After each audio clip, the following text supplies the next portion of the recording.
Good evening. Good evening. Good morning. How are you doing? Chilling. Chilly. So Is it fall there? somebody needs to turn the AC up. Ah, I see. Yeah, it's mild here. It's in the 60s Fahrenheit, I think.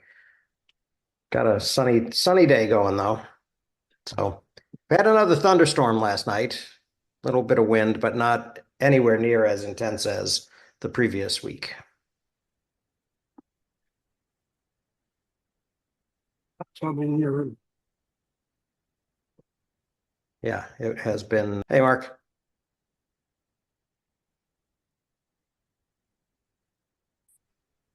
He's loaning in. And there's young Pat. So what was that? A college yearbook picture? Passport picture? Can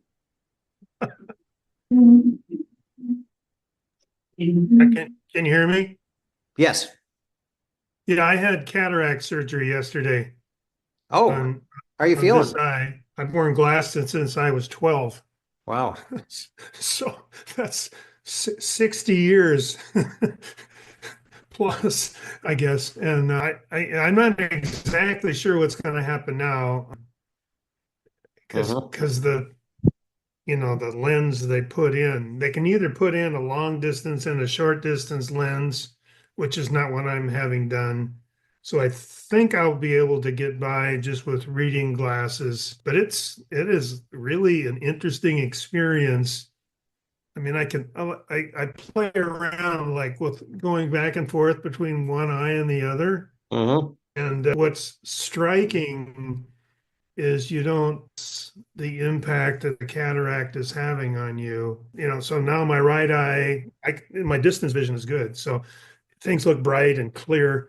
And I switch over to my left eye, and everything is kind of yellowish and muted, Mm. which is not the sense. I mean, your brain does weird stuff with the sensory inputs it takes in, and you don't really understand what's happening until you have a Yeah, way to compare things. So right. anyway, that's why it looks so weird. I could wear Interesting. my weird eye patch. That's even freakier. That would be even freakier. Yeah, I had God, 20, Yeah, 25 years ago, I had laser eye surgery LASIK. Yeah. and I wasn't a category for the LASIK. So I had to get the previous thing, which was called PKR or something like that, a different Is that acronym. because you have astigmatism? Because my corneas or my lenses were too flat. So they weren't Oh, I they thought it was the opposite that you couldn't do. See, I looked at LASIKs too, but I have astigmatism, uh and somehow that you can't do LASIKs as effectively with that. Yeah. So Yeah, I I, think with LASIK, what they do is they like just slice it and kind of peel it off, I fold it to the side, and then do the laser thing. In this case, what they had to do was grind it off. wow. And that all I wanted to do for like the entire week after that was sleep. Yeah, That well, was, I mean, yeah, I don't know why that is. I exactly the same thing. yeah, The next day, that was Thursday. Yesterday, I just slept all day. I don't know why. yeah, yeah. I think I think It's, that's the healing, yeah, the reaction, the healing yeah. reaction. Yeah. I'd like to see what happened. When you're there, you're awake, but Hmm. all you see is this kind of bright light. And you read the account of what they do, and there's a section in the description they talk about so and so Dr. Ingman will suck out your old lens. I mean, suck out my old lens. What does that even mean? And Right. and yet when it's happening, none of that. Everything is just kind of a blur, Hmm. I guess. Yeah. Yeah. But Yeah. I can't see My very father had well. his I can kind of repaired. read. Yeah. What Yeah. What's really weird is I can't write because it's a Mm. little fuzzy close up, and so I can't tell if I duplicated letters. Like, is it Hmm. I, or is it just one I? And if something doesn't work, I really had trouble. But anyway, I Yeah. got the thing started today, and Yeah. so I'm in good shape. Good. Well, glad to see everybody here. Sorry about the one after another thing. Bemidji is, I have to say, trashed. It is just on our side of the lake. It was bad enough when we drove around the other side of the Oh lake yeah, I've uh, seen some pictures. yesterday, Wow. and it. I mean, it was like Lincoln logs stacked in front of every house so that you couldn't see the houses. Just everything got Everything got flattened. And miraculously, for the number of trees that were down, only a couple of houses got hit. Mostly they Oh, were, that's interesting. the trees were blown away from the houses. So Wow. that was kind of lucky. And in our case, we only lost the tallest of our oak trees, and I did get most of it cut up yesterday, and the Yeah. day before, but then my saw broke yesterday. Chainsawing is I don't know if it's just my luck with chainsaws, but it seems unlike typewriters, Right. chainsaws seem to be just always on the verge of failure or some type of catastrophe. Like the chain snapping and killing you, or whatever. Yeah, that's I always worry about that. Yeah. Yeah. I couldn't find my toed boots, but luckily I didn't cut my toes off. I didn't have any, everybody else in town is like wearing chaps and stuff. Apparently that's the new thing. Right. Oh yeah. I just wore jeans, so I survived. Yeah. But I apparently, it's a 13-year-old. It's a good chainsaw, but it was 13 years old, and it had been pulled so many times that the spring-bound little spool inside, Doesn't work. the rope that you pull kind of winds around. A piece of it actually snapped off. And I had loaned it to a friend, and he was using it the other day when I went to collect it to cut up a pine tree that had fallen in his yard. And he said, it's making weird noises. And I think what that was the interior engine kind of chewing up the broken piece of plastic, because I never found the thing. So, but now it's failed, and I'm waiting for a part. So while I'm back down in St. Paul, hopefully they'll get the part and be back Yeah. in. All those, I forget, was it 2 cycles that are two? Is that what that means? 2 cycle when you Yeah. mix the oil? Yep. I got all these devices now because I have a cabin, and they're Yeah. like the bane of my existence. I got a string trimmer and a chainsaw and a blower, and Yep. just, I mean, every time I dread, it's like, okay, what can't I start now? And how do you fix it when you can't start it? I mean, it's just Yeah. Do you have a backup turning axe a key just and in it case? works. Yeah. But what you're really saying is city life is for you. Yeah. City life is different. Yeah. And Pat, I guess I'm not surprised that there have been accidents. Yeah. It's dangerous, and Right. and kids who, feel invulnerable and immortal, Totally don't take precautions, and and a lot of, now I mean, it's a generational thing, isn't it? It doesn't seem, I mean, I'm only going from my own anecdotal experience, but my two older girls, who are kind of millennials, born in 92 and 94, are kind of different from my younger two, who had a different mom and were born about 10 years later in 2003, 2005. So yeah, it's kind of a different things. It's a different thing. I mean, it's not to, I mean, they both have their positive and negative characteristics, but they're different. It's very odd. So in any case, how about this cursed book that we've been reading? That some of us have been cursing, and other have just found kind of to have been bad luck. Well, I mean, its reputation is significant. And that's why I bought it even before we decided to read it. And I struggled the first time I tried. And and now that I'm kind of forcing my way through it, I'm developing some opinions as to why that is. And one opinion is that Hayek seems to have his own, I would say, language. And I know he's talking about economics, and I know he's talking about politics, kind of in combination. but he uses weird words like instead of when he talks about planning, I think maybe I mentioned this well a month ago, the last time. Is he talking about government, as opposed to the market just dictating or deciding for you? So if he's talking about the government, why doesn't he just say the government Yeah. instead of talking about planning? Yeah. And that's one observation. And the other is he seems to deal exclusively in extremes. hmm And so he's talking about essentially Germany as kind of his example and Hitler and Nazism as that thing at one extreme. And there isn't really something at the other extreme, except it's something about the market making determinations.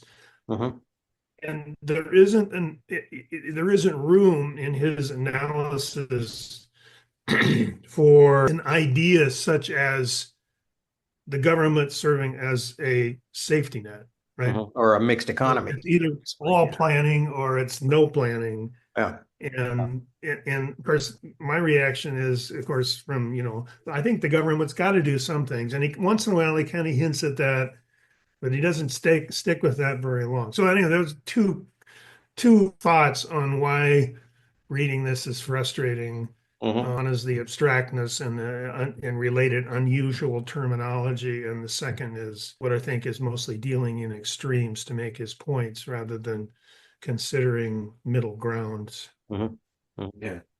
Well, it's to add to that, his style of writing is not great. And I feel like I'm coming into a debate that's been going on that he's not providing me the background of what all the other debaters are saying, not even in a quick synopsis. So you only see the one-sidedness of his debate. And he'll mention, and I have been trying to spend some time going out and looking at kind of the broad statements that some of the other people on the other side are making. In particularly, I've been interested in, when he mentions the webs. And he mentions them a lot. Because I have read some of at least Beatrice's stuff. I have less of Sydney's material. But it's been really fascinating because some of those side trips have taken me into economic philosophers of that time. Yeah. Who interestingly were professors with him and contemporaneous. And his students, one of them turns into the Prime Minister of Canada, whose son also has now been Prime Minister of Canada. There was I'm trying to think of who. A couple of others are big name British PMs along the way. So the debate they're having becomes heavily influential to the entire next generation. Even if you take out the Republican Party in the United States picking this up and running with it, his debate there and then the debate being had by the other side, shapes the entirety of the next century of economic thought. Yeah. I thought it was really interesting as a kind of a reflection on the end of the 19th century, Victorian, and then kind of, the era right after, immediately following, this kind of liberalism, this new argument, it had been, the argument had been between sort of liberalism and, Tory conservatism. And and this is a new, a kind of a new way of looking at this. So it seemed like he's bringing up a lot of things. Yeah, Edward, and then probably into the I mean, not quite to Elizabeth, but maybe to George. But that kind of a caricature a little bit, but and in a different way than I had sort of expected. Everything that we've read previously has sort of suggested that he has been caricatured.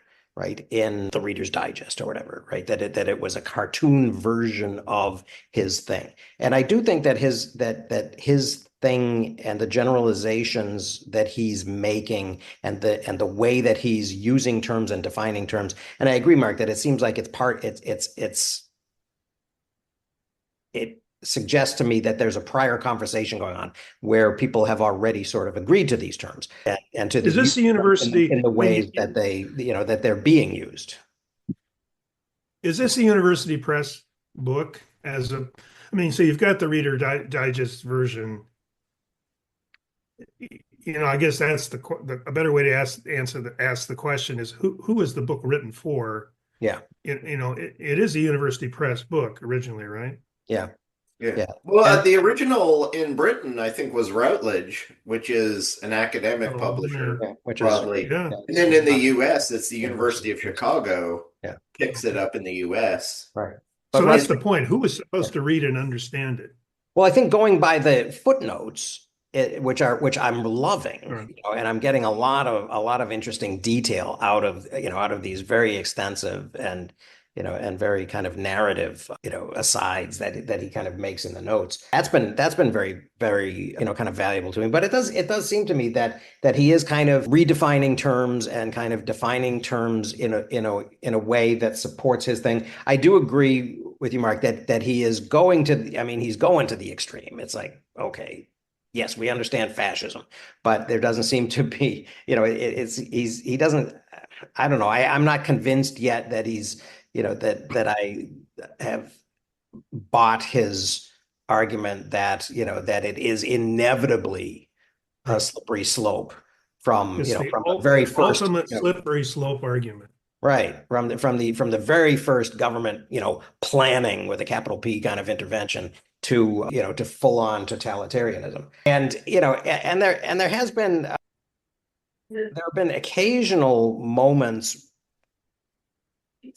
I think, where he's reflected, hasn't he, that well, maybe some of these government things are, some of these moments when we restrict our freedom or surrender our freedom in order to get something. There are a few folks sometimes we have to take care of.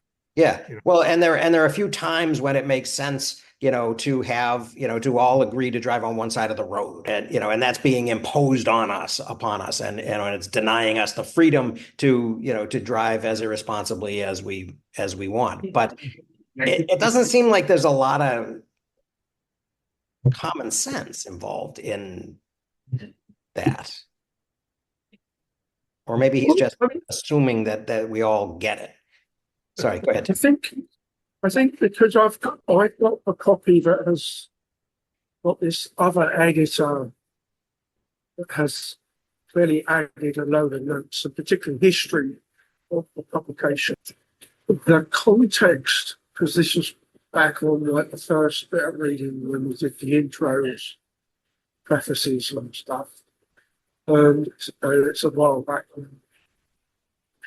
His big thing on the planning was, I think, overall false, because the result of that planning that he's talking about was effectively the Soviet Union went from being like a 90% agrarian society to being an industrial output, and managed, with help, to stop the totalitarian he was running away from. But he seems to fear the word planning. And outside of,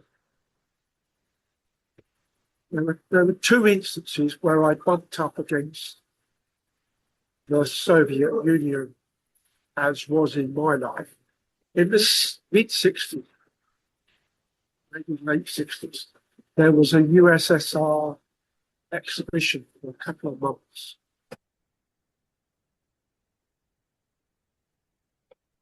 There were models of that stuff. And there was a small paperback with like Bible type paper that was full of facts and figures and all of it. And it was clearly retrospectively because I was like 10, so I didn't know. Clearly, propaganda when you start to dice it up, and outside of things where there were clear stupidities and war, nobody seemed to be dying of hunger back in the day, except things. For me, the one thing was the Nigerian, the Afghan. So that ended up by putting black kids in my school because they were refugees. Even though I was North London prior to going to high school, there just wasn't any blacks at my school really outside of the refugees. And the plan he seems to be worried about is centralised Moscow stroke Peking planning to say that your little collective farm needs to give me 300 kilos of beetroot. And it's like, but we're not a beetroot farm. But it seems though it's coming from the wrong area versus what was happening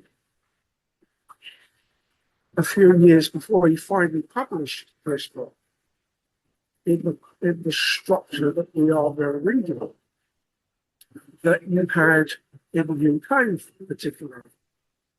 You had furniture manufacturers and piano makers churning out hurricanes to defeat the totalitarian state that he was running away from and keep him safe in the UK, because he obviously didn't get the extra Germans to taken up Operation Sea Lion.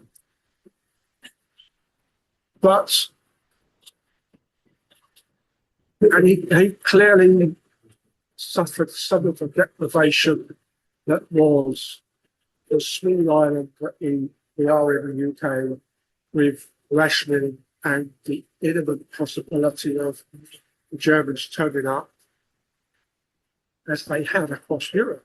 That seems to colour things a lot more than he seems to hint. Versus the likes of, and I think he mentions, or somebody's mentioned recently in a sideways movie, Ford's Motor Company owns a factory around, said, we were building cars, now show me how we could make $50,000 in a year. And the guy who works out Ford's production lines sends himself away for like 2 months, comes back with a Chevrolet, it was B24 Liberator, I think. And they end up, within a few months of it going live, they ramp up the weight to being 60,000. And they just keep going up and up. That's as much as an imposition on the market. But he doesn't seem to recognize that the war makes money. He doesn't what? He doesn't recognize what? War makes money. Yeah. There's all the retrospective arguments about where did all the money go in, Yeah. It all went somewhere. Right. It broke virtually the British economy, but not quite.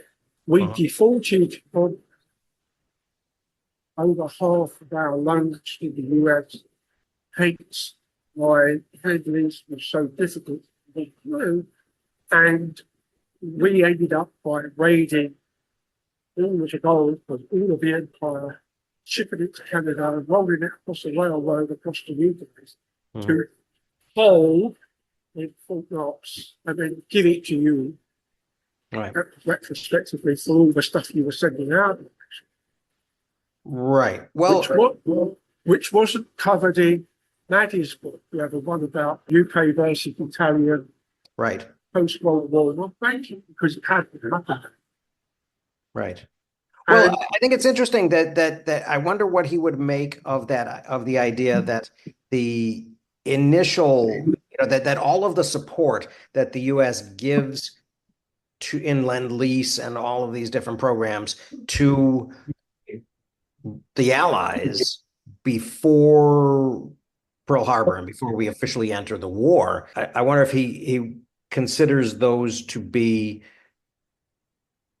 market driven, and different from what happens, after once the US government sort of takes over the economy. I do agree that I think that he is very influenced by the transition from the first, the post First World War to the Second World War influence. I think also probably, when he uses planning with a capital P, I think I have to imagine that he has Stalin in mind, because, for a long time there is sort of a willful misunderstanding of the Soviet 5-year plans, right? On the part of, he talks about people like Max Eastman and, all these, Americans and others who was sympathetic to, to the Soviet Union and, from the liberal perspective, think that, I mean, and even during the first years of the Great Depression, right? There among some people, there was a sense that, why is the West doing so poorly when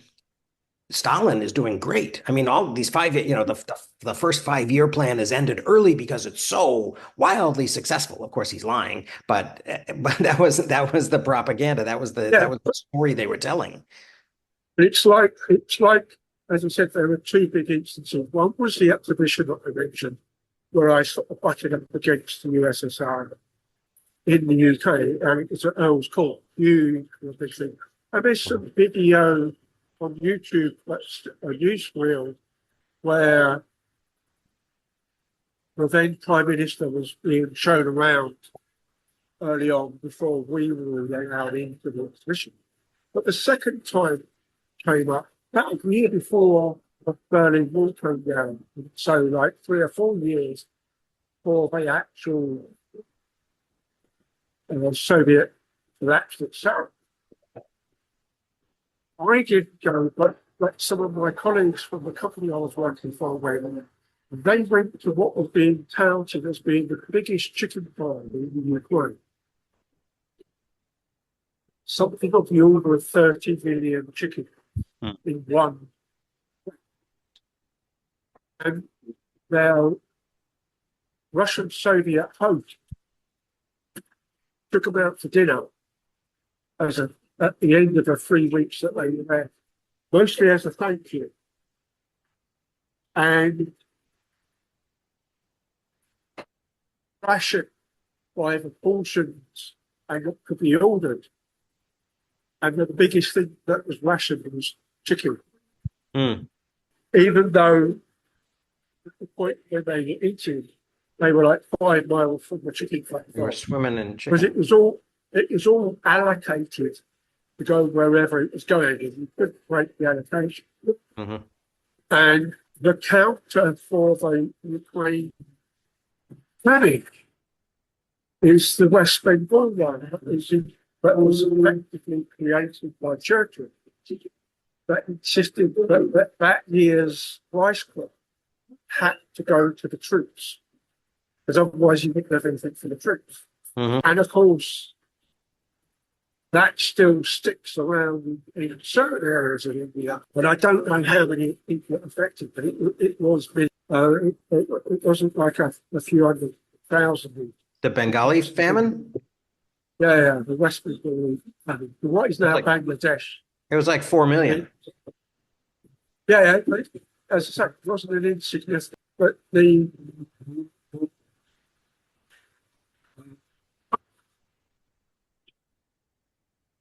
But that is, yeah, and I guess that is planning, so maybe that is one of the things that also feeds into his ideas. I mean, he doesn't express it that well yet, at least that I've. As you say, the frustration that some of us have all expressed before is one partly style, partly, as Mark said, where he chooses terminology or phraseology that isn't Uh-huh. necessarily automatic. Right. But the thing that I think, the other thing I think about this book that is clearly troubling is, and particularly when you bring those 2 or 3 versions of the preface and the introduction and the history of the project, where it was supposed to be a something else. There was supposed to be a bigger book, but it never happened. And the expectation that the Buddha would have given it a round.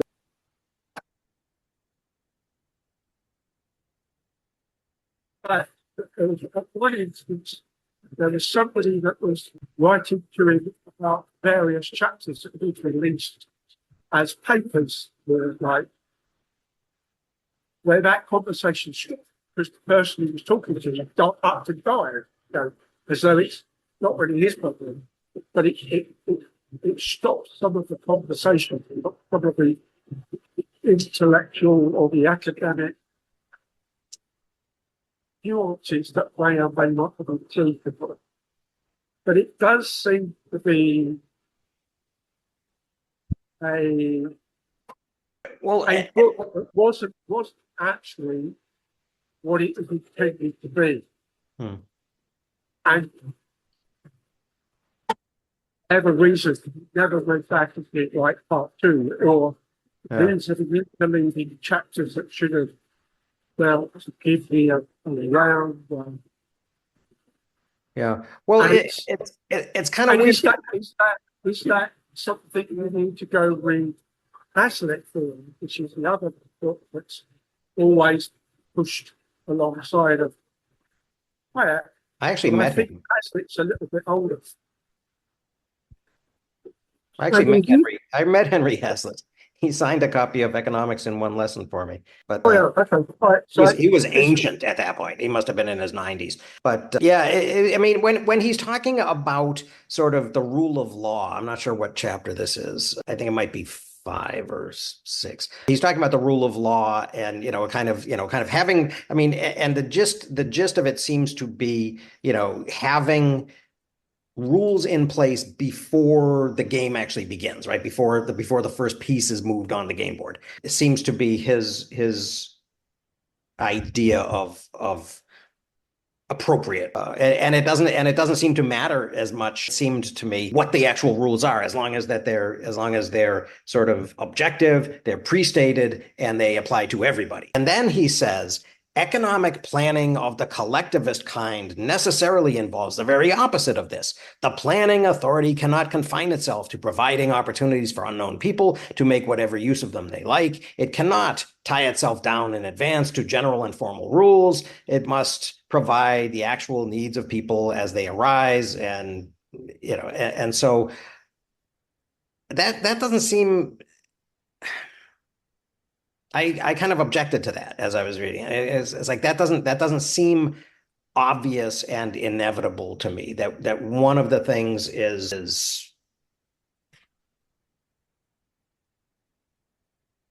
the Oswald Mosley Himpiki is an interesting character, and actually, I mean, I think there's the idea that, I mean, it does. I mean, and to connect what I was just saying with Oswald Mosley, it does seem like, part of the issue that he's taking issue with, although he's not expressing it that well, I don't think, is the idea that opportunists are going to take the opportunity to change the rules in favor of whoever they think their constituents are, that they can get some type of electoral advantage out of.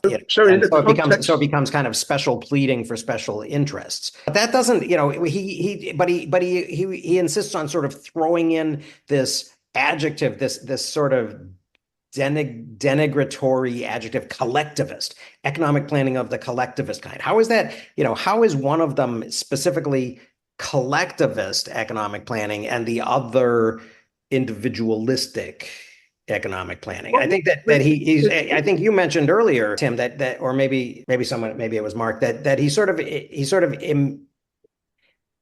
it's always governments. right? There are never big businesses or combines of businesses or cartels of businesses or any of these other things, that we see nowadays, and that we can Well, even see in that I was going period. to, I was going to say in the context of today, who voted for Peter Thiel Mhm.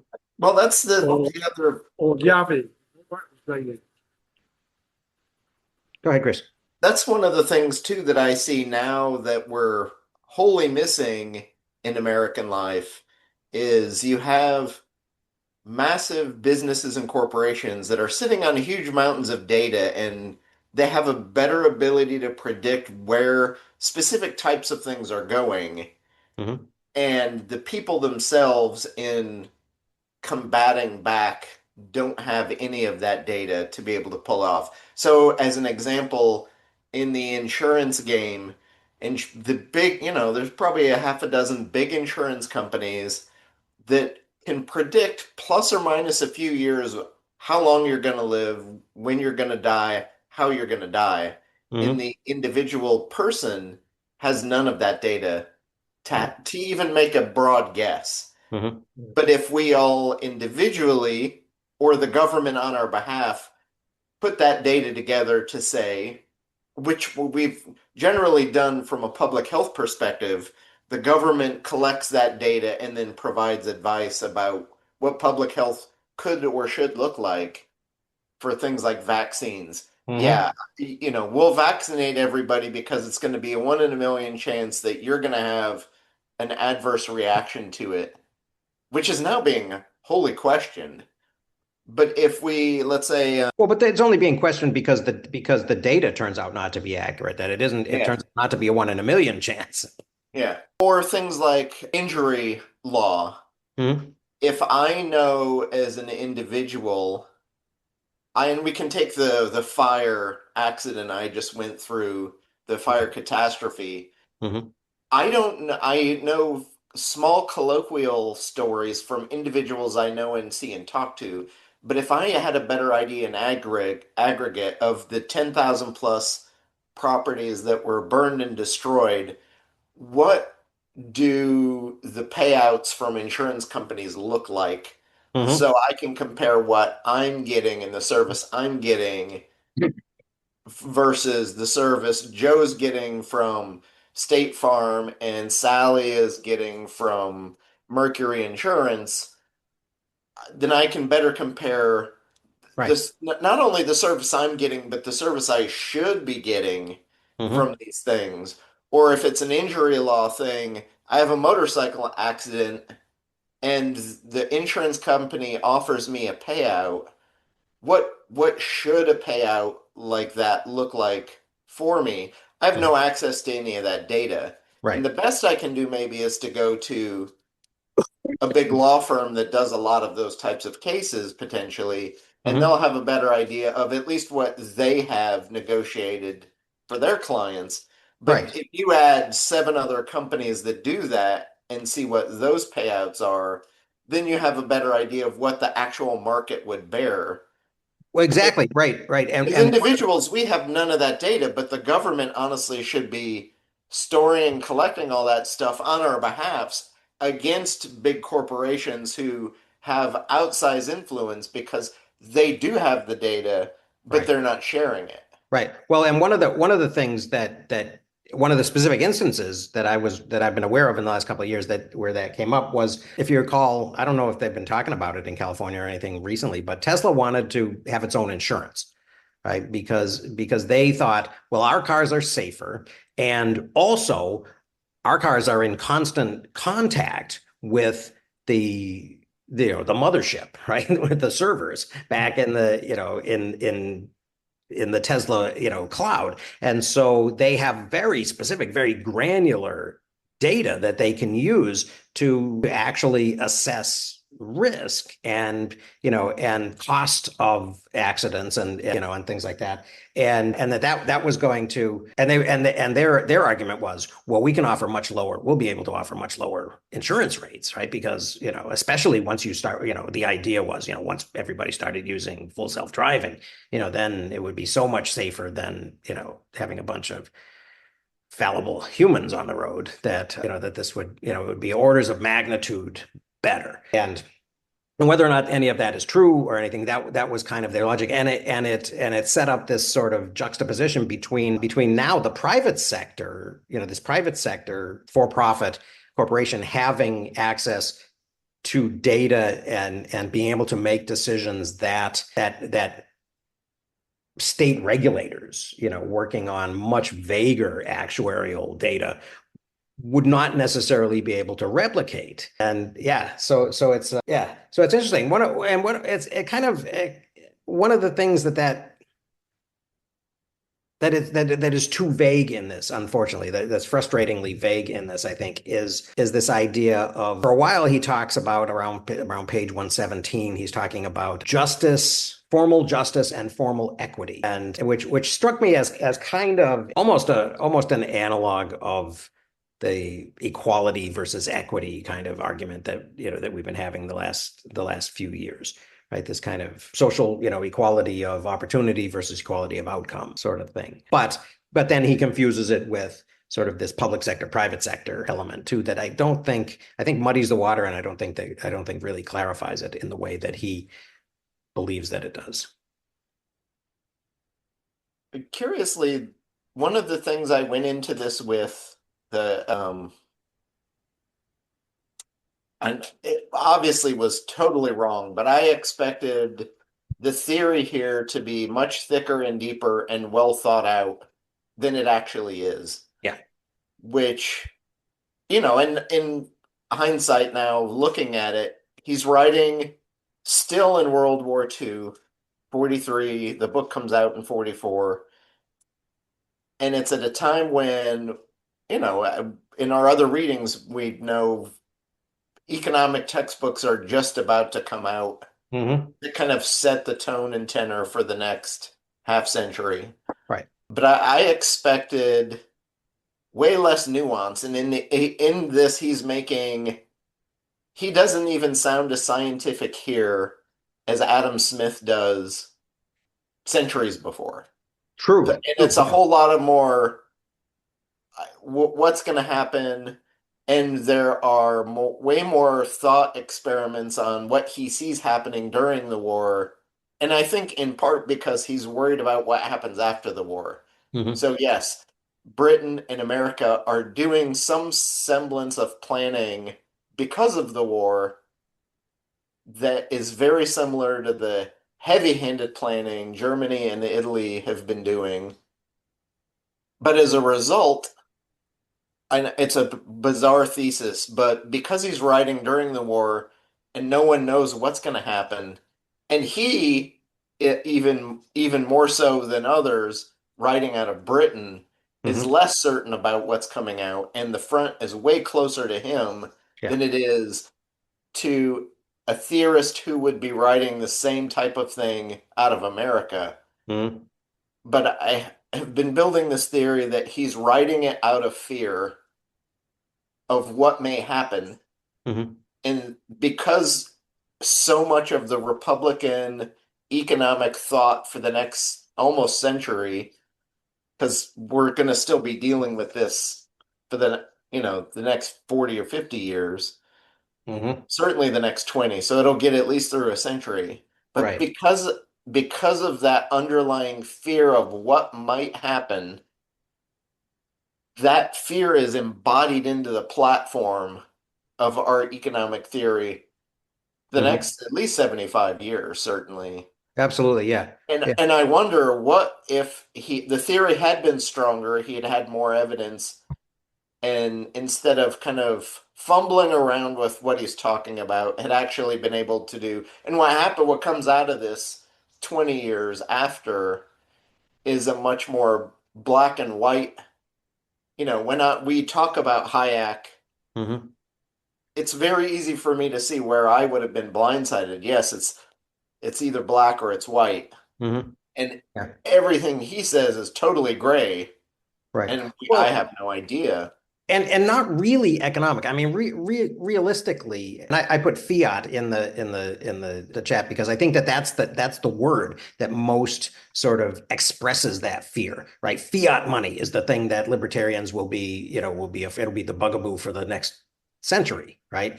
And and I think that what he's really doing is he's sort of it's not really an economic theory. It's a social theory. And he says, when he's talking, he again later on, a few pages later, he's talking about the rule of law still.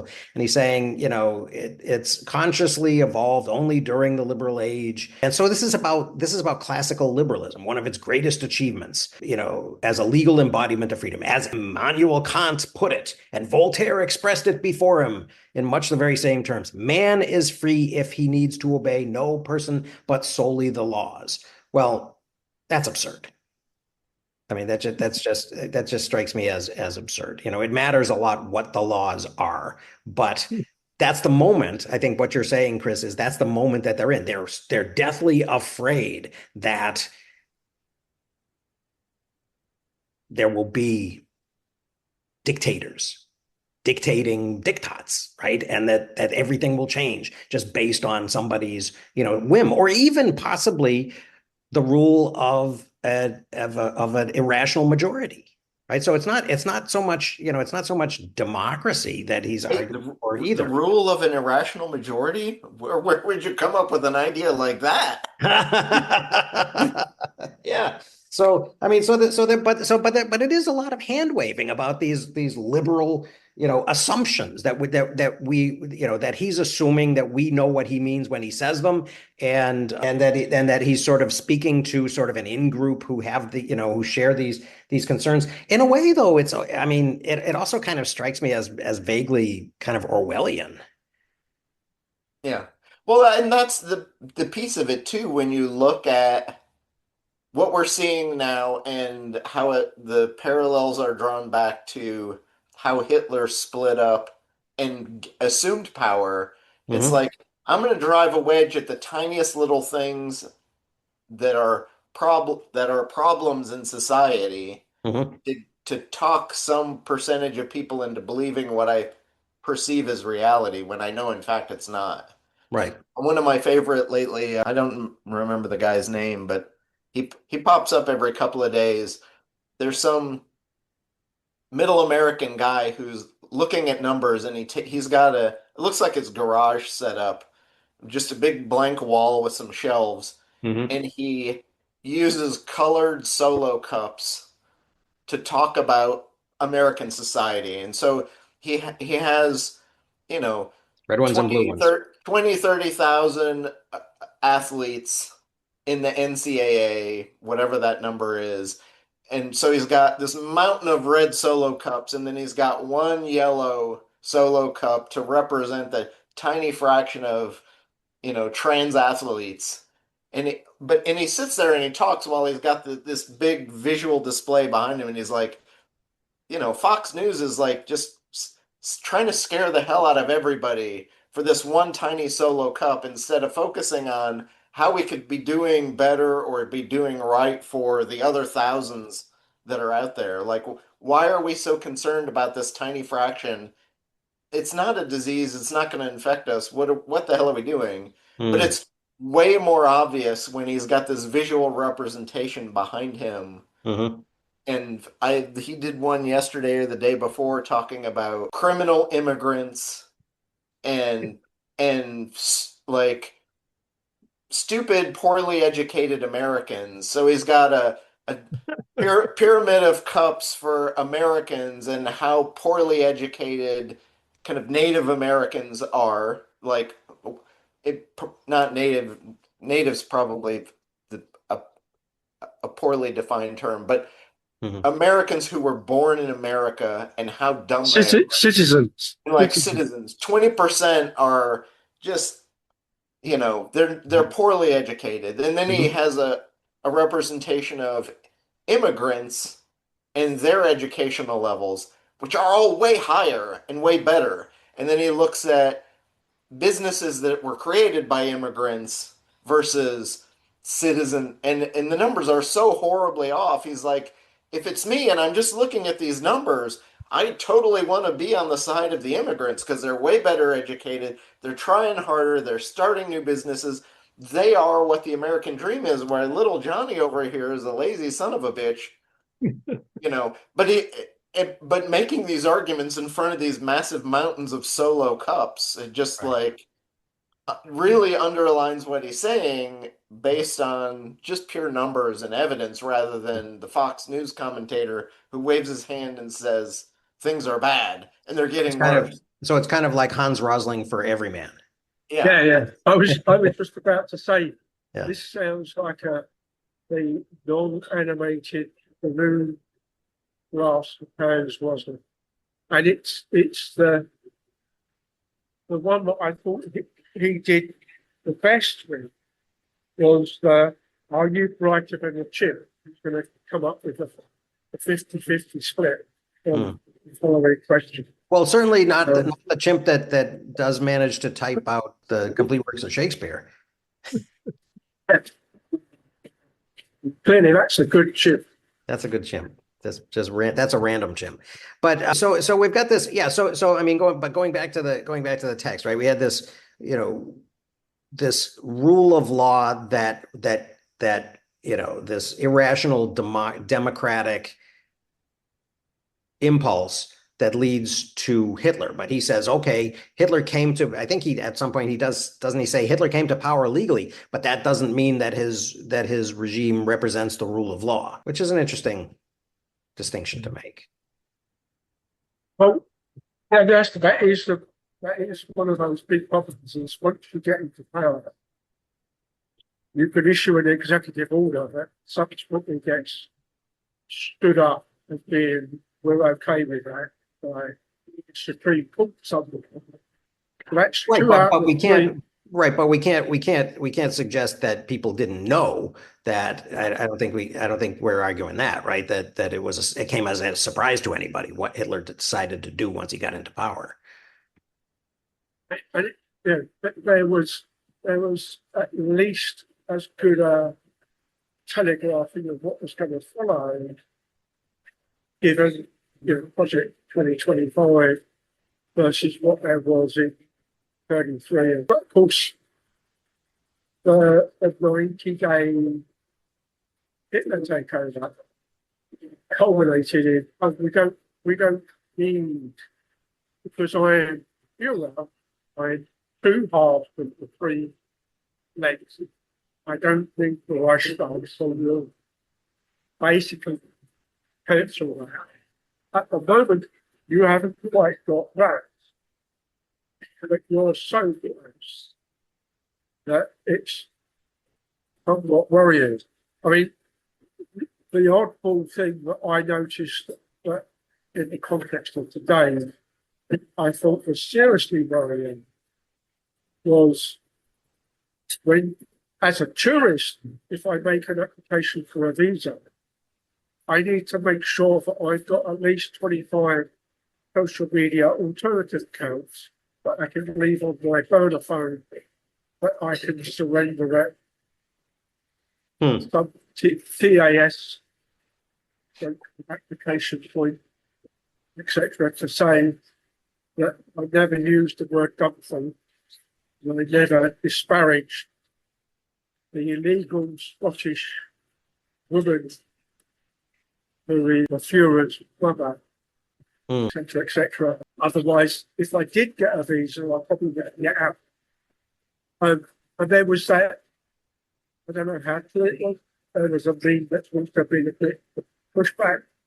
Was a no eyeliner, but older and all picture of JD floating around as a meme that apparently was on some Norwegian phone. And so he arrived and got sent away, saying he can't believe it. And it's like, really? But, I've got American friends from here that have been banned since Trump's coming, who have all gone out and got burner phones to go home.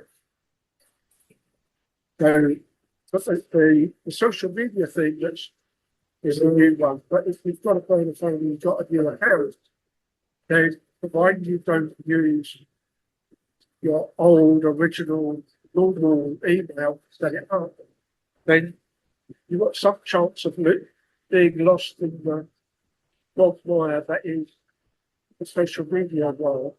Mm. And it's like, okay, not a dozen plus email accounts anyway. Which one am I going to make sure is free? And which one am I going to make sure that slags off the likes of Keir Starmer, who apparently insulted the British public and has been picked up by the right wing, whereby his announcement didn't go. Neither did his speechwriters know about rivers of blood speech back in the late 60s and 70s, which a really big criticism of multiculturalism, immigration, particularly from the then still existing Commonwealth as well. Mm. But it's you now think about some of the things you see, well, some of the more detailed histories of the 1930s, obviously into 40s, the mistakes that some people think. Then also, there are instances where, look at back end of the racial stuff, particularly against Jews, where German wives of German Jews all turned up outside of Chicago, banging on the door in a South African way. And there's one of those instances where that seemed to work historically. They may not have managed to keep them for very long. They managed to get them out. It's where does the stimulus in many respects? What's the next stupidity in the same sense of Germany's probably in the 30s was we don't have anybody because their side treaties taken we therefore don't want to be part and parcel of the world trade system. So the only way we can get resources we need is we need to take it. And therefore you end up with where's the space, where's the resources that we can go and get, where's the bodies that we need to use to support the military takeover. Particularly Eastman all comes out of an autarky type economy rather than a trading economy. Speaking of Eastman, because he keeps coming back to Eastman. He's got this. He sort of quotes an entire paragraph of Eastman talking about Marx and private property and the evolution of what he calls private capitalism with its free market and its precondition for the evolution of all our democratic freedoms. Right, that Eastman is saying. So what we've got here is that Hayek is saying that Eastman said that Marx said that private property is the precondition for democratic freedoms, and then he goes on to say it never occurred to him looking forward, because Marx had been looking backward, that if this was so, these other freedoms might disappear with the abolition of the free market. And so this whole question of kind of capital P planning that Hayek seems to be so worked up about is the abolition of private property and especially the control of private income. And I guess as I was reading that, one of my questions is that do you think that that's legit, or is that kind of a straw man? Because I'm sort of semi-willing to give Hayek the benefit of the doubt that he is, that he has seen people on on the other side from where he is saying, well, we need to, we need to tax these, these top incomes, at, 90+% rates to basically eliminate that income and kind of take that off the table. But again, this is wartime, and so it's unclear to me whether or not he legitimately believes that this is something that is going to continue. And I guess it does continue for a while. I mean, the Beatles moved to America because they didn't want to pay, 98% tax or whatever. But is that a thing? The idea that private property leads to the system that we kind of have now that we like, and that this is, and again, he's also, I mean, the other big, I mean, my big objection always to Marx is sort of this assumption of, sort of Hegelian dialectic inevitability. So can you be a critic of Marx and yet embrace that when it happens to be helpful to your argument? Or is that, kind of both a straw man and kind of cherry picking? So why is the general health of the population, as in a GP and a hospital, not a national item like the NHS in the UK? Why are you making so much money? Why do you have so many individual bankruptcies simply because I had appendicitis or I needed my doctor's exam, etc.? There's plenty of means that never seem to be disproven. There are materially no bankruptcies at an individual level across Europe. Mm-hmm. And yet we still don't stop people who want to take themselves private from doing so. If either they've been paying the insurance through employment or their own money, or they choose to go private because they don't necessarily want to share a room. And there's some type of an argument that that a system like that only works if everybody is participating, right? And so that's where the economies, that make the economies of scale that kind of make the thing work come from, right? And so if all of the people in the lowest risk groups actually opt out, then the only people left will be actuarially, non-starters. It'd be unfeasible to actually build a system around them. Well, it's also easier if you're in and part of the society that benefits from the owning of private property. Mm-hmm. And not only that, but you're benefiting to a massive degree versus those who have no private property and are just stuck at the poorest levels and Right. are always going to be stuck there.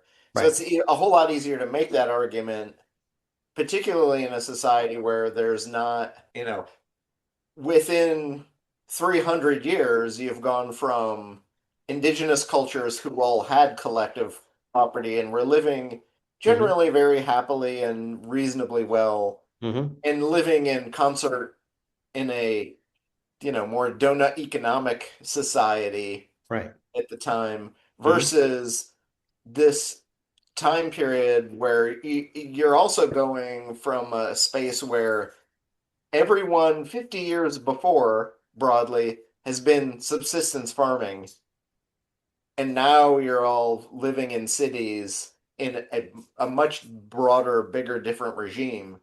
So you've got that tension bit pulling at, but you also have the tension of kind of what Graeber talks about in the sense of you're pulling at communalism and help and support of your friends and family and neighbors in a small c collectivist system versus the almost toxic capitalistic system we're living in now. And what Hayek is talking about isn't quite as toxic yet during this time, but it's also he's got that fear-based idea of what happens coming out of the war. Yeah. and what are things going to look like, because you're at a time where you're going from that subsistence farming to bigger industrialism. Mhm. And Britain and America have been at the industrialist piece a whole lot longer than most of these other countries. Absolutely. Yeah. Yeah. And so economically, you're trying to figure out, which way are we going to go? Yeah. Well, and to a certain extent, the negatives are there, but they're not well understood, and they're kind of well hidden to some extent, right? The downsides of all of this, and there is that, as we were talking, Chris, I was thinking of like what Klaus Schwab said, out loud a couple of years ago at a WEF meeting. You will have nothing, the whole Great Reset. You'll have nothing and you'll be happy, which could mean several different things, right? It could mean a return to that indigenous, everything in common, kind of the public sector, however you imagine it, provides, these infrastructural, kind of benefits that everybody gets to participate in and get the benefit of, like public transportation and public health and all of those sorts of things. And then maybe you don't need to grasp as tightly onto your own possessions, right? But that question, Hayek mentions this, he kind of quotes Lenin as articulating this famous phrase, whom, during the early, and he actually names a chapter after that, right? Which struck me, as very sinister coming out of Lenin's mouth, because I don't have a super high opinion of Lenin. Yeah. But it also struck me as also being kind of consistent. And we were talking about this a little bit earlier, I think, or we were talking around this a little bit earlier about, how is the Western experience different from, sort of the totalitarian Eastern experience, right? How is sort of progressive top-down planning in America different from Yeah. the Well, other? and some of it is comparative too. So in modern America, almost no one appreciates the fact that they are living at a level above Louis XIV's, Right. who it took hundreds and hundreds of people for him to have a massive broad choice in what he might eat today. Right. Absolutely. Yep. And if you're in even a mid-sized town, you can go to any one of 40 different restaurants and have Yep. an option of insane proportions to choose from. Absolutely. And even in America, we don't realize this because we don't see it. But if you live in Japan, you have even way more, because in Japan, real estate is at a bigger premium. So a lot of people choose not to have space in their homes to cook and make their own things. So they have 4 or 5 times the number of restaurants we do in America, Right. which means you have even way more choice. Now, it may be marginally more expensive to do that, and it's less marginally expensive in Japan than it is in the US, especially now that we're paying $20 an hour minimum wage for restaurants. Going out to eat at a restaurant has become way more expensive in the last 2 years than it had been before. But the amount of choice and freedom you have, and that becomes not only an economic factor, what your society is able to give you as choice, but what are you as a society willing to kind of build up as that choice. So Japan has made a very different culinary sociological choice than America has made, but it's dramatically different than the choice that the French people were living by, where the vast majority of people had 3 foodstuffs and that was it. And Louis had the millions. Right. So Right. where do you want to sit on that spectrum, and how do you choose an economic system to enable that level of choice? Right. Which kind of goes to what Mark was saying in the chat too, but this idea of there being this, this welfare state thing and then this free market alternative, I think, maybe also, maybe all of that sort of ignores the fact that we really just can't abide the idea of mixed.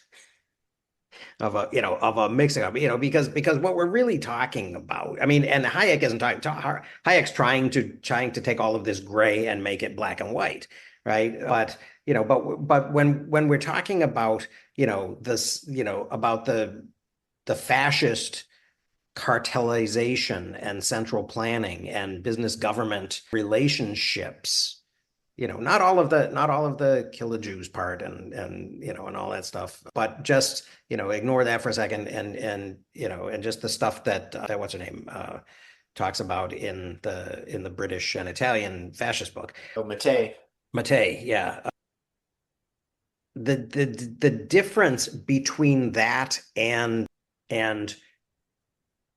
okay, it was wartime, but what FDR does, right, with production controls and price controls and cartelization and and taking this consumer economy and turning it into a wartime economy. We can't have that. We seem to be constitutionally unable to allow that to be on a single spectrum, right, of the relationship between the private sector and government, right? One of them has to be one thing, and we call it fascism, and it's very bad. There's this other thing that's slightly different, and we call it socialism, and we think it's very bad. And then there's this thing that we do that we support. But the elements of, especially the effects of those actions and of that, of those decision-making processes. Well, I can't see that they're that they're different. I mean, I think it's a difference in degree rather than a difference in kind. So I would put them on a single spectrum. Well, the question too is who benefits at the end of the day on the planning that you're doing. So in the U.S., we can take Remington as both a peacetime supplier at that time of typewriters before the war. And then they go all in on war material and guns and ammunition. Right. They convert the typewriter plant over to make guns and ammo. Which they also had a background in. Which they knew how to do and knew how to do well. Right. But how much profit are you going to let their guns and ammo make at a time when the government says, yes, you should do this or will encourage you, which is tantamount to planning, whether it is or not? Mm-hmm. Are you going to give them massive outsize profits from kind of making that patriotic choice? Mm-hmm. Or are you going to say, you know what, here's a profit level of making these things you had before the war. We're going to cap your profits, and anything you have beyond that, comes back to the state for the benefit and the good of the American people. Mm-hmm. But obviously, for many people, that did not happen. And the corporation very likely made some massive profits in doing that, or outsized profits, that they then kept for themselves, or at least the board of directors and the people invested in that piece. Right. So do you? Right. And we face that same type of choice now at least in the insurance market space. Huge amounts of money are going into the insurance industry to line the pockets of the CEOs and the corporations, versus why not take some of that and put it back into the pockets of the people who are actually right.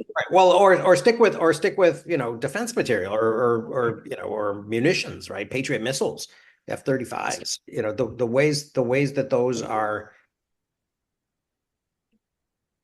even in peacetime procured. Yeah.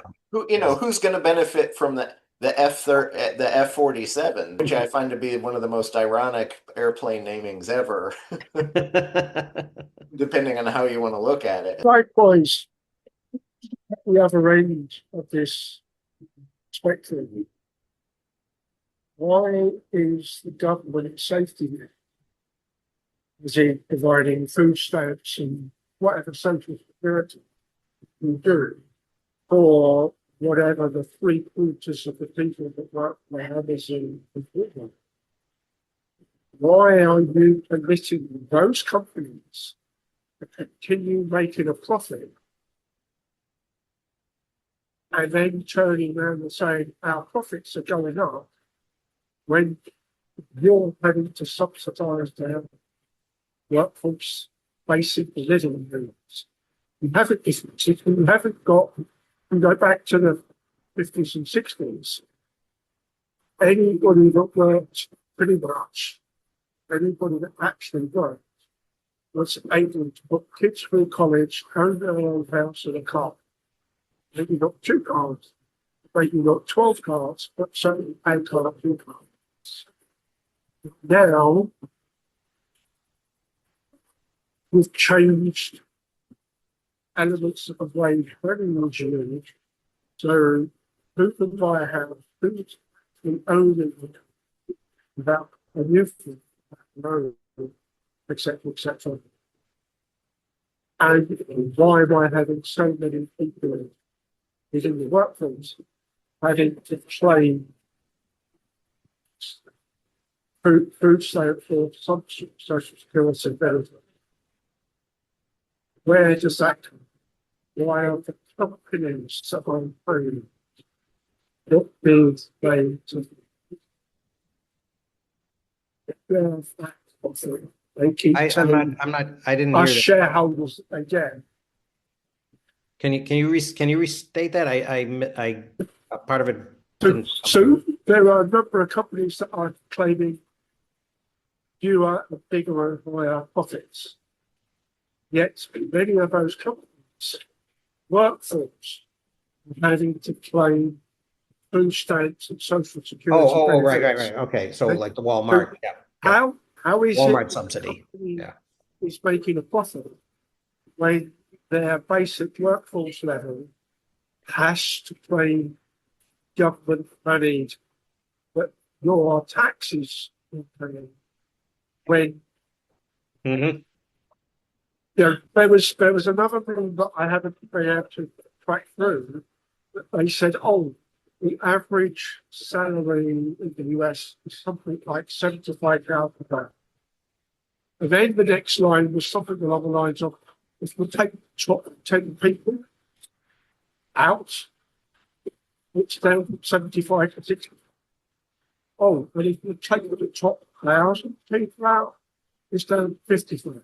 Oh, if we take the top 1,000,000 people out, it's down to 22,250.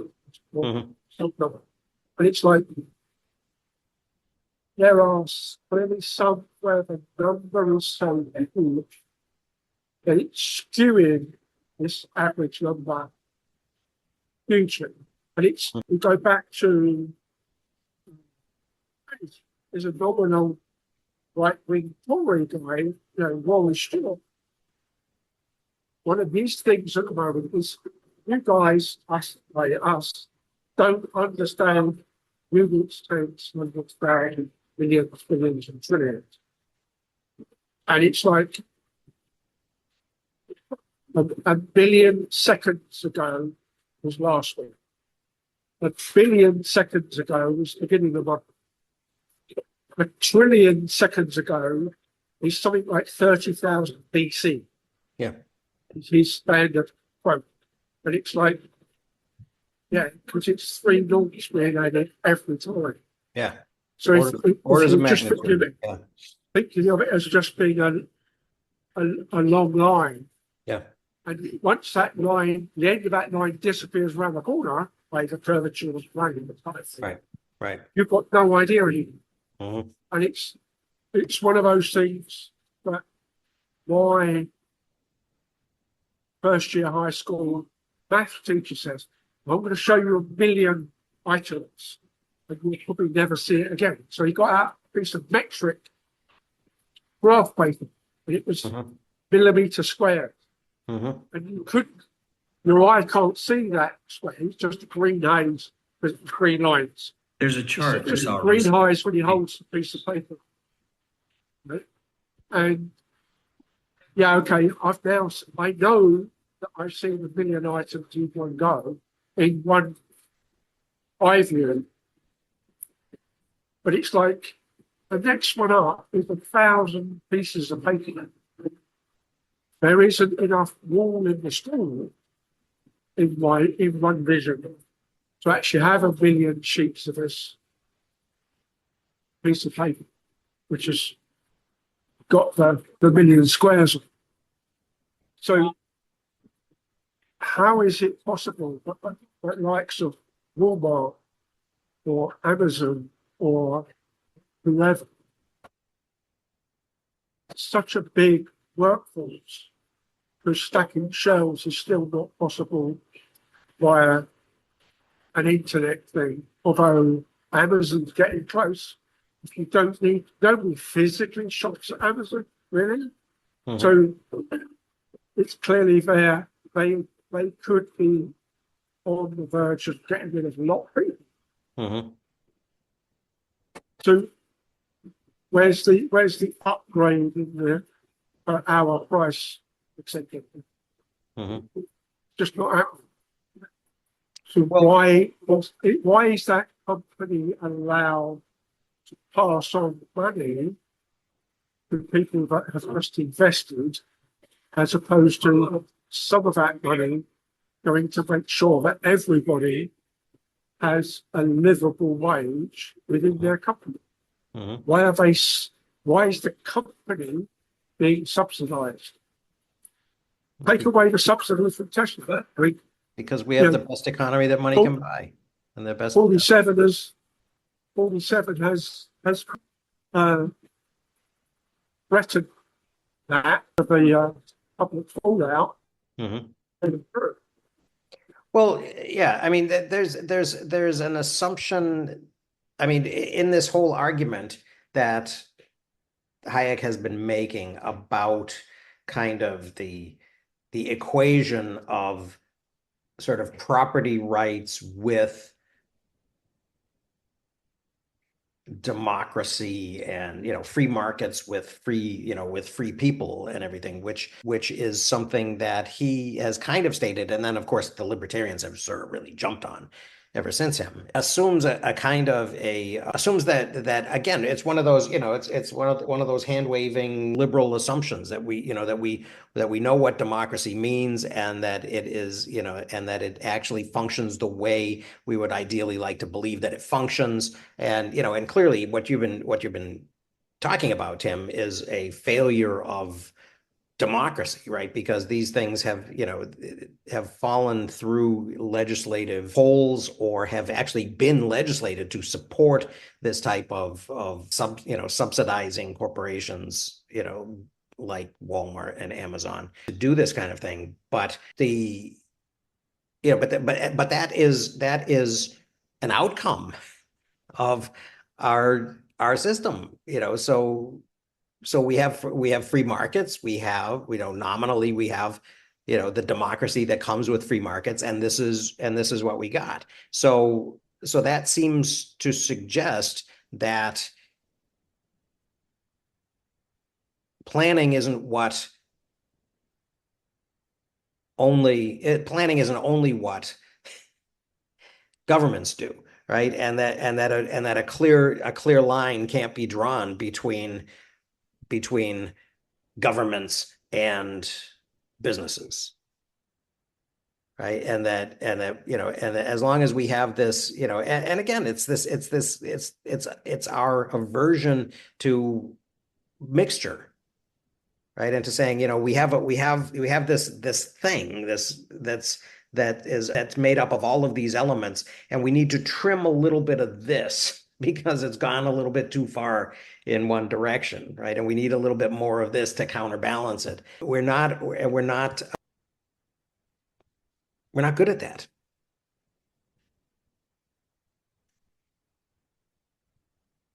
Yeah, the point I was trying to make, a while ago is Hayek makes an argument, but doesn't provide an alternative. Yeah.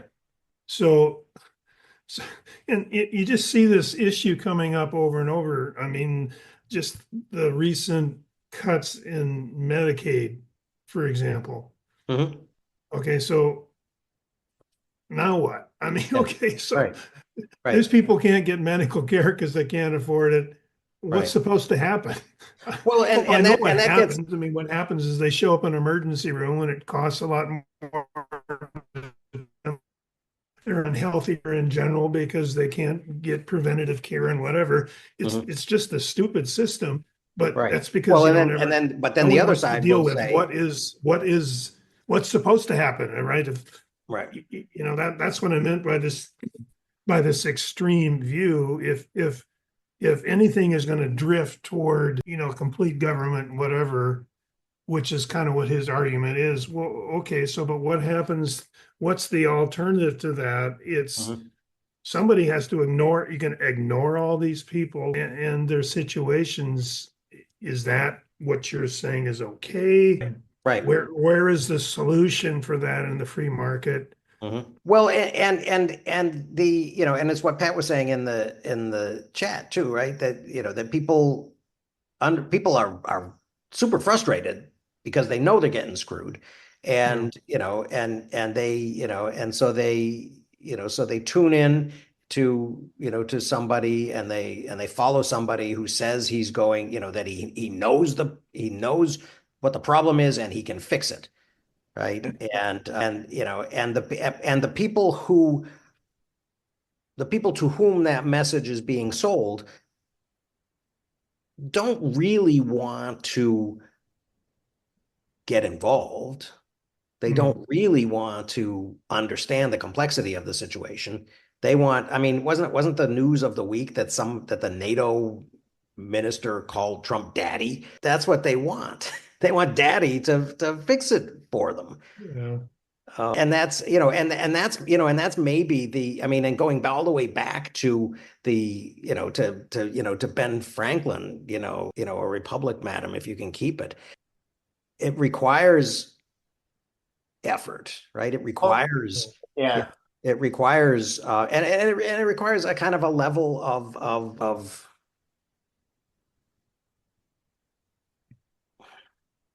For a social media world, you're of grasping for morality. well, you're also grasping for engagement. Yeah. And everyone's engagement is on a different screen scrolling somewhere else. Hmm. Which, But engagement has come to mean outrage, right? well, And but so, a piece of the issue too that you're missing as we throw around the phrase free market or as we throw around capitalism is the base presumption is all problems can be solved by either the free market or capitalism within it. And it's patently untrue right. that that's the case. So the other piece is how do you solve the rest of the problems that aren't solvable by the free market or capitalism Right. The market in failures. Yeah. in a Right. fair and balanced way? Right. And they're defined as market failures, as if, you know, as if Well, it's, even the free market issue is kind of misleading, you know, because we we we now are blocking Mhm. goods that are more affordable, which would seem like the ultimate in competition. We don't really want competition because the Chinese and whoever are going to sell this stuff, you know, half the price of what we can make it for. That's the free market, and yet that's not what we mean by the free market. It's just weird when you take it to its ultimate extreme. Then we don't want it either. Yeah. It's just, you know. Right. Right. Well, we That never always drives did. me I mean, we crazy. It's never like did. this is the ultimate free market, right? These guys have figured out how to make it a half as expensive, and yet we don't want that. Right. Right. Right. I agree, Pat. That is they do share responsibility for the rise of China. And and Great Britain, was the first, to sort of espouse this idea of global free trade, right? Because the British Empire controlled it, right? They were the the most successful competitor, right? Everybody at the top always wants it to be free so that they can dominate it, right? And then so then after the Second World War, especially when we, took over that role, then we were all about free trade, right? And now, in the 21st century, China will ultimately all be about free trade because they'll dominate it. The Christian nationalist thing, Pat, concerns me a lot. This whole idea. I mean, and I've seen, on just kind of watching my YouTube feed, I've seen, I'm seeing more and more and more religion kind of finding its way into these conversations, and even into just this whole, I mean, the culture seems to be embracing religion in the public sphere in a way that it didn't a generation or two ago. Didn't Abbott just sign the Ten Commandments bill this week in Texas? And and everybody's, everybody, and Mike Huckabee is, of course, over there in Jerusalem waiting for Jesus to return as soon as they build the Solomon's temple on top of the Dome of the Rock. It's just, it's gotten weird. I mean, apparently the biggest app in the App Store right now is Hallow, the prayer app. Really? Yeah. But is that bots or is that actual people? They claim that it's the best-selling app. I don't know. They may be lying. Well, that's the problem, is now you have to check sources and see Yeah. whose interest does this serve, and are Mhm. they Yep. are they create are you being led into a Potemkin society? Exactly right. It's as big as AG1. Yeah. Oh, what do we got here? What's this link? Kingdom. Oh, cool. Thanks. Yeah, it's yeah, I don't know how to deal with the whole mixed thing, as I'm sort of getting my US history ready again for another semester. Because we certainly, maybe World War II is the time to actually sort of address that. What makes, sort of and maybe Chris, it's partially what you were saying, what's it for? What goal does it support? The US mobilization and the New Deal versus the Italian fascist, Mussolini making the trains run on time. Yeah. Or even the question of, if you're FDR and you need people to be employed, so you create this massive government machinery that then employs all these people, and that's the right choice for that time to help lead you out of a massive depression. Mm-hmm. Is it always the case that you need that massive government or not? Yeah. And should and obviously Trump's thought now is we need to dismantle it. Mm-hmm. But most of the dismantling seems to be at the cost of the average person. So things like the consumer safety protection bureaus or the Right. credit bureaus that help limit, or Medicaid. I look back, 150 years ago at the idea of patent medicines, Mm-hmm. and it's just pure fool's gold. Yeah. I'll sell you this thing for $10 and it's going to cure everything that ails you. Methylene blue, man. And is that the best thing for, it's obviously it's fleecing people of Mm-hmm. their hard-earned money. And Yeah. if you're the guy selling the patent medicine, then yeah, sure, you want it. Right. But when you look back at that time period, it's also the time period at which Heinz ketchup is making a really great quality product that's not actively killing people. Mm-hmm. There were hundreds of ketchup companies and they were putting sawdust into their ketchup, which Right. obviously is not a great thing Right. for public health or for the consumer. Right. So we've got so we're back to the progressive era, right? To the Pure Food and Drug Act in 1906. right? And so, and that's government. And I guess you would you would in this context define that as government action to alleviate market failures, right? That you can't prevent people from putting sawdust in the ketchup or in the milk. I mean, people are putting all kinds of crazy shit in milk too, and that's actually I remember that from Victorian British history. There was a lot of anxiety about the quality of milk. But yeah, so there But in are. doing that, you're just leveling the playing field for everyone involved. So there's, equity and equality set up in that. Mhm, And mhm. then now, whether you choose or not to subsidize the milk farmers so that, Jeff Bezos can decide I'm going to corner the milk market because I really want high quality milk for my cat to drink. Right. Should the fact that he's a multi-billionaire allow him to take all the milk away from Joe and Sally Sue's daughter who needs it to, survive her first year of life, Hmm. you know, Hmm. Yeah. that's a choice. Yep. And if Jeff Bezos decides he wants to buy up all the milk, Yeah. he easily could do so and cause a huge amount of problems. But should one billionaire wanting to cause huge problems for all the rest of us be a It, thing? and isn't it funny what leverage they have if they actually did choose to do things? I mean, that's almost like Bill Gates buying farmland. Well, Um, it's not too far from, Elon Musk going into government work for a couple of months mhm, because he chose to do that and has the money and wherewithal or has multiple billions to be able to buy a presidency to mhm. do that if he chose to, which Yeah. obviously is not a good idea, but what protects us from that Yeah.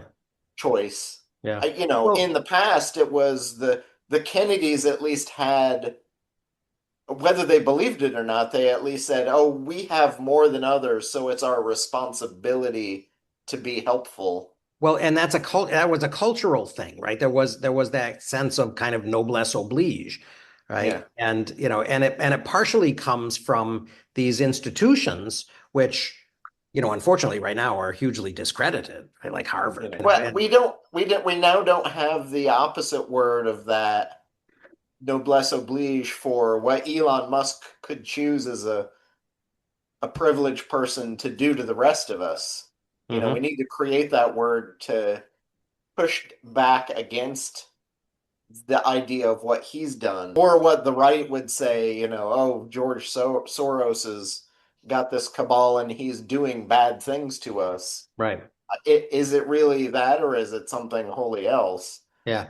I would suggest that in the case Elon Musk was actively doing great harm because he could versus George Soros, who probably really doesn't care at the end of the day.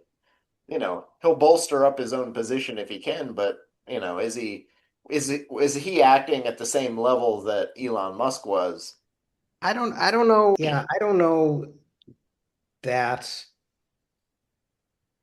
I don't know what Elon's motivations were. It seemed to me at the time that he was sincere, potentially misguided, but sincere in a way that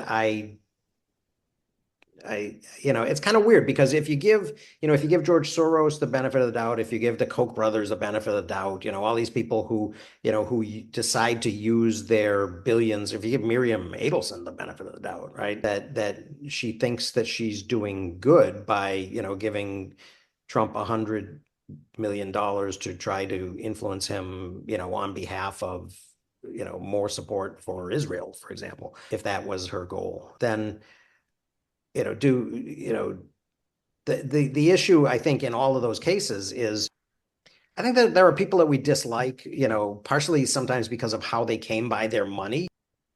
Yeah, and Tim, so Tim, you're, then that what you're saying is, maybe go into that. Personally, my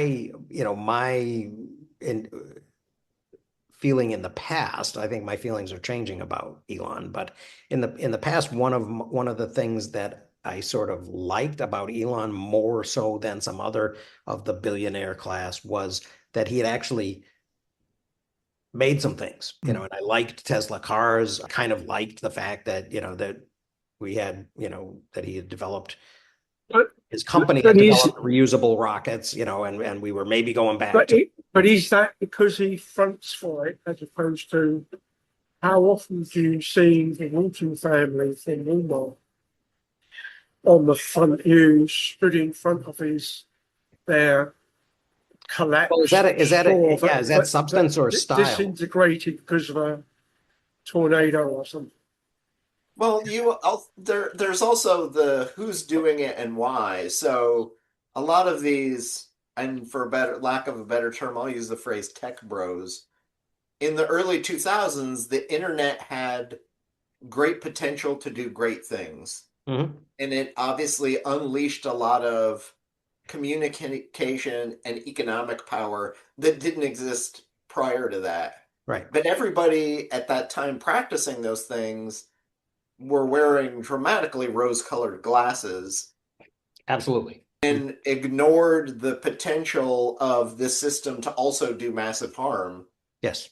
which we have since seen in examples of things like Facebook Right. collecting data and doing bad things with data, or allowing their system to run amok in places like India or Myanmar, where people were using the benefit to create lynch mobs, Right. or that caused problems in those societies because Facebook didn't want to spend the money to moderate it. Which, so you have to figure those things out. So it's Elon can come in and say, with his tech bro rose-colored glasses, say, yes, technology can help transform government, and it could, but it could also be subverted to help benefit his companies in an outsized way, either by stealing data from the people or limiting investigations into his companies that might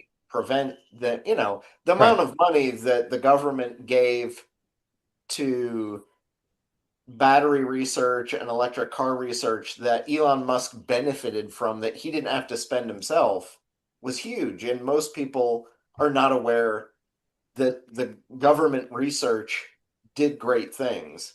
And it's becoming a little more apparent now when Trump says, "Oh, I'm gonna ding Harvard and their research budgets." Right. Right. Well, one of the things though that I think is interesting in that I don't, let me say to begin that I don't think that anybody should own the government. So, but there's a thing that I think Hayek misses in this story a little bit, which maybe was not apparent at the time, but I think that Silicon Valley has actually shown, and demonstrated it, is that there isn't just a fixed stock of value in the world, and and our job is not simply to argue about how to distribute the value in the world, right? There is value creation, not in, maybe the naive way that the tech bros would like us to all to believe, but there is, it's not a zero sum. There is a positive sum. And so we need to figure out how to deal with that. And so I think that's an important kind of element of this question, especially since the tech revolution. That there are, and to go back to what you said, Chris, I'm not 100% sure that the Myanmar genocide issue was something that was, Zuckerberg's responsibility, in the sense that he should have provided a moderation system that would have prevented that from happening. So as much as that it's an unanticipated, kind of externality of communications like that. I mean, fax machines are famously implicated in, the Tiananmen Square, I think, event, but that doesn't lead immediately to the question of, from the Chinese perspective, the question would be, well, so how do we crack down on fax machines? right, to prevent this type of thing from happening. One of the things about that's really weird right now about Elon is that he went on X recently and said that the next version of Grok, he said Grok 4, 3.5, or maybe we should call it 4, is going to completely rewrite knowledge and we're going to take out all of the errors, and we're going to create this new base of knowledge that will be the, I mean, and it just, I mean, that struck me as incredibly Orwellian and kind of a careful what you wish for sort of a thing. Because it's like, okay, yeah, sure, Elon. that's I'm gonna use your new version of Wikipedia about as quickly as I'm gonna have a Neuralink chip put in my head. Yeah, well, I think my